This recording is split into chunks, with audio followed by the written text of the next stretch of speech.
Slogan দিয়েছিলাম, এটাকে আমি বিশ্বাস করি এটা ইনসাফের স্লোগান। শহীদ উসমান বিন হাদি আমাদের এটাই শিখিয়ে গেছেন। জগন্নাথ বিশ্ববিদ্যালয়ে বারংবার নারী শিক্ষার্থীদের হেনস্থার মতন ঘটনা ঘটছে। আসসালামু আলাইকুম, আমি শান্তা আক্তার, শিক্ষা গবেষণা ইনস্টিটিউট 17তম আবর্তন। আমি যোগসু নির্বাচনে শিবির সমর্থিত অদম্য যুবৈন ঐক্য প্যানেলে কার্যনির্বাহী সদস্য পদপ্রার্থী। আমার ব্যালট নং 40 এবং আমার আরেকটি পরিচয় আছে, সেটি হচ্ছে আমি ইনকলাব মঞ্চের জগন্নাথ বিশ্ববিদ্যালয়ের শাখার সদস্য সচিব।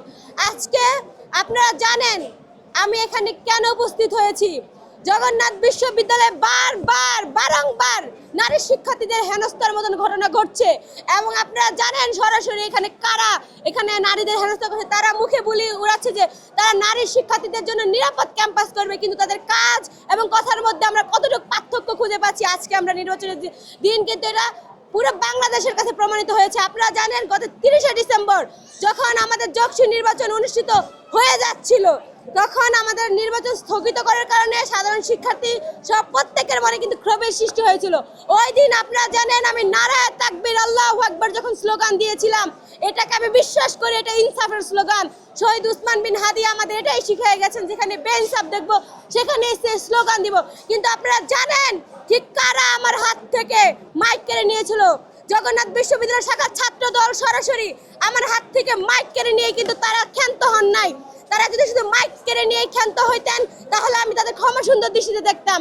তারা নারায়ে তাকবীর আল্লাহু আকবার স্লোগানের মতন একটা স্লোগানে ভুয়া স্লোগান দিয়েছে এবং আপনারা দেখেছেন তারা আমার প্রতি কি পরিমাণ ক্ষোভের সাথে। আমি সেই দিন আমি জুলুমের শিকার হয়েছিলাম।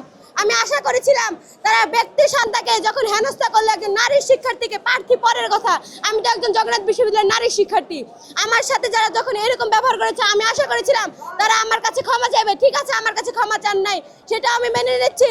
কিন্তু নারায়ে তাকবীর আল্লাহু আকবার স্লোগান দেওয়ার পরে যখন বাংলাদেশের আপামর ধর্মপ্রাণ মুসলিম জনতার মনে আপনারা আঘাত দিয়েছিলেন, আপনারা কেউ অফিসিয়ালি কোনো ক্ষমা চেয়েছেন কিনা? আপনারা ক্ষমা চান নাই। তারপরে আপনাদের কিন্তু আমরা এই নির্বাচনে যখন সংগঠিত হচ্ছে প্রত্যেকটি প্যানেল একসাথে হয়েছি, আমরা নির্বাচনের জন্য একসাথে হয়েছি এবং আপনাদেরও আমরা কিচ্ছু বলি নাই, ছেড়ে দিয়েছি। আজকে আপনারা কি করলেন?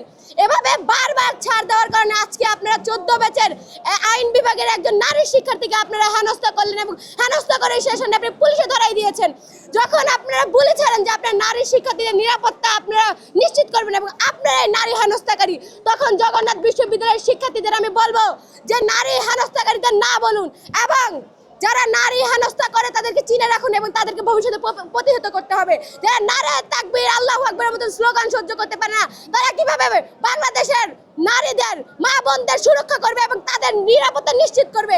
আমি জগন্নাথ বিশ্ববিদ্যালয় সহ বাংলাদেশের প্রত্যেকটি জনগণের কাছে এই আকাঙ্ক্ষা রাখি, আপনারা দেখুন কারা নারীদের হেনস্থা করছে। জগন্নাথ বিশ্ববিদ্যালয়ের যোগসুকে কেন্দ্র করে কারা বিশৃঙ্খলা করতেছে। আমাদের এক নারী শিক্ষার্থী তারা পুলিশে ধরাই দেওয়ার মতন সাহস হয় কিভাবে? এবং যারা ধরাই দিয়েছে তারা 4র্থ 5ম ব্যাচের শিক্ষার্থী, মানে তারা হচ্ছে ছাত্র দলের পোস্টেড একজন নেতা কর্মী এবং যারা জগন্নাথ বিশ্ববিদ্যালয়ের ছাত্র নয়। এই যে অছাত্ররা জগন্নাথের নিরাপত্তা নষ্ট করছে, জগন্নাথের যে সুন্দর সবাই একসাথে বসে যে একটা সহানুভূতিশীল অবস্থানে আছে, এই যে তারা এগুলো নষ্ট করছে তাদের চিনে রাখুন। এবং আপনারা জানেন শামসুল আরিফিন যিনি কিনা জগন্নাথ বিশ্ববিদ্যালয়ের ছাত্র দলের সদস্য সচিব, উনি এর আগেও নারী শিক্ষার্থীদের হিজাব নিয়ে কটূক্তি করে কিন্তু সমালোচনার শিকার হয়েছিলেন। এই যে বারবার তারা নারী শিক্ষার্থীদের মানে বিভিন্নভাবে হেনস্থা করছে, আমি আশা করি জগন্নাথ বিশ্ববিদ্যালয়ের প্রতিটা শিক্ষার্থী ব্যালটের মাধ্যমে তাদের বিপরীতে জবাব দিবে এবং ভবিষ্যতে তারা যদি ক্ষমা না চায় এই বিষয়ে আমরা ফার্দার অন্যরকম কোন স্টেপ নিতে বাধ্য হব। ধন্যবাদ সবাইকে। আমি শান্তা আক্তার, কার্যনির্বাহী সদস্য পদপ্রার্থী অদম্য যুবৈন ঐক্য প্যানেল। সবাই দোয়া করবেন আমাদের জন্য এবং আমরা যাতে এই ধরনের অছাত্র কুছাত্রদের ভবিষ্যতে ক্যাম্পাসে আমরা তাদেরকে রুখে দিতে পারি। আমাদের পাশে থাকবেন। ধন্যবাদ।